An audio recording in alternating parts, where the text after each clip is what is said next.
आगामी 30 जुलाई से शुरू होने वाली कांवड़ यात्रा को लेकर प्रशासन पूरी तरह सतर्क हो गया है। उत्तर प्रदेश के मुख्यमंत्री योगी आदित्यनाथ द्वारा लखनऊ में समीक्षा बैठक के बाद दिए गए निर्देशों के अनुपालन में शनिवार को सिकंदराबाद में एसडीएम धर्मेंद्र चौहान और क्षेत्र अधिकारी अमित पाठक ने कांवड़ मार्ग का स्थलीय निरीक्षण किया। निरीक्षण के दौरान अधिकारियों ने यात्रा मार्ग पर सुरक्षा, साफ सफाई, बिजली, पेयजल और अन्य आवश्यक व्यवस्थाओं का जायजा लिया।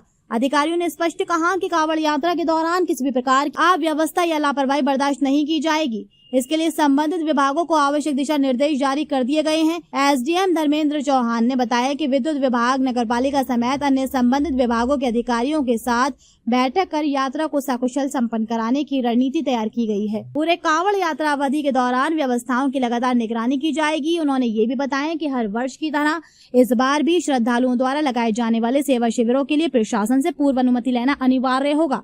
बिना अनुमति कोई भी शिविर या कैंप लगाने की अनुमति नहीं होगी, ताकि सुरक्षा एवं व्यवस्थाओं का बेहतर संचालन सुनिश्चित किया जा सके। प्रशासन ने सभी आयोजकों से निर्धारित नियमों का पालन करने की अपील की है। नमस्कार दोस्तों, इस वक्त मौजूद है सिकंदराबाद के थाना संबंधित दिवस का आयोजन भी चल रहा है और लगातार सभी अधिकारी मौजूद है और जनता की समस्या को सुन उनका निस्तारण भी किया जा रहा है। इस बीच कल शाम हुई उत्तर प्रदेश सरकार की एक अहम बैठक को लेकर वहां स्पष्ट किया गया है कि आगामी कांवड़ यात्रा को लेकर संबंधित अधिकारी अपनी जिम्मेदारी को सुनिश्चित करें।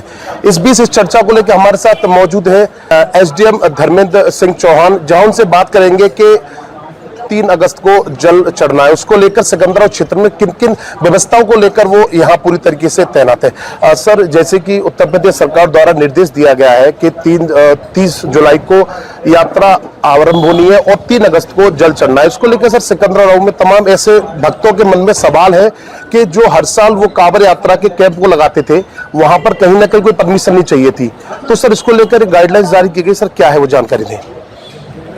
गाइडलाइन यही जारी की गई है कि जो भी शिविर लगे हैं जी, उनमें कोई भी कोई गलत चीज ना हो जाए, कोई गलत तत्व का प्रवेश ना हो जाए, इसके लिए एनओसी का प्रावधान किया गया है जी, ताकि फूड वाला अपनी ड्यूटी अदा कर सके और विद्युत वाला कोई तार कटे वटे ना हो। देखो कि लाइट के कनेक्शन होते हैं, तार ऐसे खुला छोड़ देते हैं, तो कोई अप्रिय घटना ना घट जाए।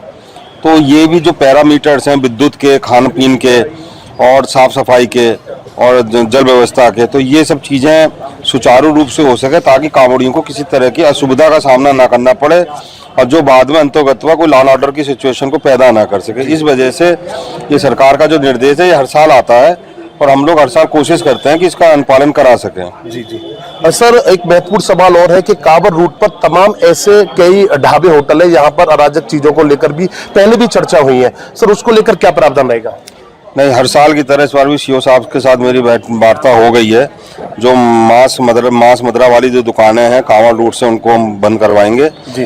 और जो हमारे जो गंदे जानवर हैं, सुअर वगैरह जो घूमते रहते हैं, उन पशुपालकों के को भी मीटिंग कर रहे हैं कल हम लोग, और शांति समिति की मीटिंग के साथ और डीजे वालों की मीटिंग करेंगे ताकि निष्पक्ष एक तरह से निष्पक्ष काम हो सके, जनता में विश्वास पैदा हो सके और ये जो हमारे त्यौहार है कांवड़ यात्रा का, ये बहुत अच्छे तरीके से हो सके, संपन्न हो सके। सर, एक सवाल और है कि लगातार यात्रा पर जो रूट है वहां पर सड़कें टूटी हुई हैं। अभी भी आपने मेरे सामने फोन किया जल निगम के अधिकारियों को, उनको लेकर सर क्या व्यवस्था सुनिश्चित की गई है। जो कस्बे के अंदर जो जल निगम द्वारा जो सभी को शुद्ध पेयजल उपलब्ध कराए जाने के लिए जो पाइपलाइन डाले गए, उसके बाद उनके द्वारा जो मेंटेनेंस का काम किया गया जी। उसके बाद जल बरसात होने के कारण कुछ मिट्टी का नीचे धसाव हुआ, तो वो थोड़ा नीचे बैठ गई हैं। इंजीनियर्स में लगे हुए हैं अपनी टीम के साथ, उसको मरम्मत करा रहे हैं। और रहा एनएच और पीडब्ल्यूडी का, तो हम और सीओ साहब इसमें बड़ी मेहनत कर रहे हैं। ड्रोन के माध्यम से उन्होंने सारे रास्ते भी चेक कराए और एनएच की पूरी टीम लगी हुई है। आप देख रहे होंगे पंच चौराहे पे मरम्मत का काम भी चल रहा है और जहाँ भी टूटे हुए हम लोग फिर निकल रहे हैं और हम 30 तक कांवड़ शुरू होगी, उससे पहले तक हम इसे मरम्मत करा सकेंगे।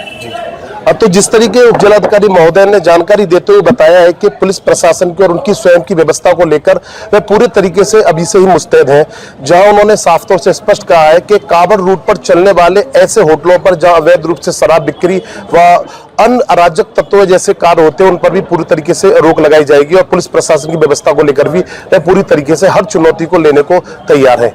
अब सवाल उठता है कि आने वाली 30 तारीख से और 3 तारीख तक इन व्यवस्थाओं के बीच किस तरीके से कदम उठाया जाएगा। सिकंदराबाद से मोहित कुमार, पवन कुमार, हाथरस 24 सत्य की राह।